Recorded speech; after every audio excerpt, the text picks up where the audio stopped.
Praise the lord. యెరూషలేము ప్రార్థనా మందిరము. ఈరోజు దేవుని వాక్యము.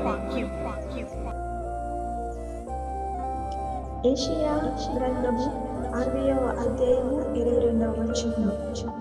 వారిలో ఒంటరి అయిన వాడు వేయి మంది అగును, ఎన్నిక లేని వాడు బలమైన జనమగును.